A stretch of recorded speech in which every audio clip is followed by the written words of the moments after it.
The Sd.Kfz-10 was a German half-track that saw widespread use in World War II.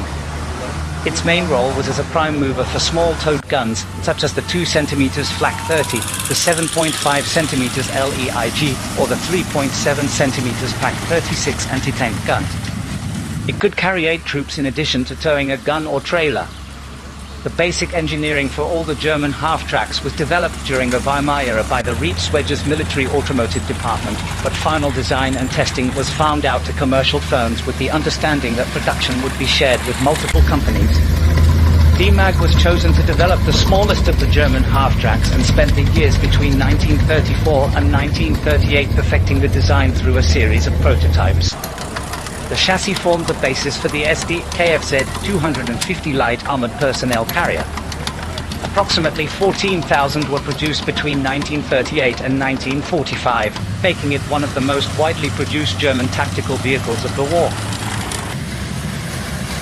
It was planned to use the Sd.Kfz-10 as a towing vehicle for various light guns and trailers, but it was authorized as a substitute for the Sd.Kfz 250 light armored personnel carrier in 1939. The Ausf model saw its use broadened to tow heavier weapons like the 5 cm Pak 38 as well as their ammunition trailers. They also served in the maintenance and supply companies of motorized and tank units. 9 were delivered to Romania in 1942 as tractors for anti-tank guns. For the chemical troops, each decontamination battery was authorized 6 Sd.Kfz-10-1 and 6 Sd.Kfz-10-2. 18 Sd.Kfz-10-3 were held at the battalion level for issue to the batteries in lieu of their Sd.Kfz-10-2s if needed. An early war Army anti-aircraft company was organized in 3 platoons with a total of 18 Sd.Kfz-10-4s, 12 with guns and 6 carrying ammunition. When the 4-barrel 2 cm Flak 38 was fielded in 1941, each platoon had 4 Sd.Kfz-10-4s towing the guns and another for ammunition.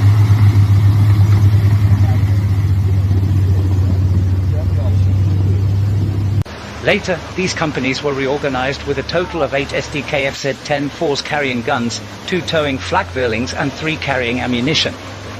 These are just examples of some of the army organizations and which differed depending on the unit and the period. Sd.Kfz-10-5s were substituted for 10-4s on a 1-for-1 basis.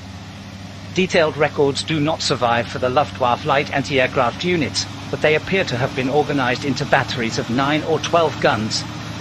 Some vehicles were fitted with a 3.7 cm Pak 36 or 5 cm Pak 38 anti-tank gun. Sometimes they had the cab and engine compartment armored as well. The Pak 36 was usually carried complete, but the Pak 38 was usually mounted without its wheels on a pivot mount. At the end of the war, some vehicles were equipped with a triple mount of milligram 151 autocannon on a conical pivot. It was the same mount as was used in Sd.Kf. 251-21.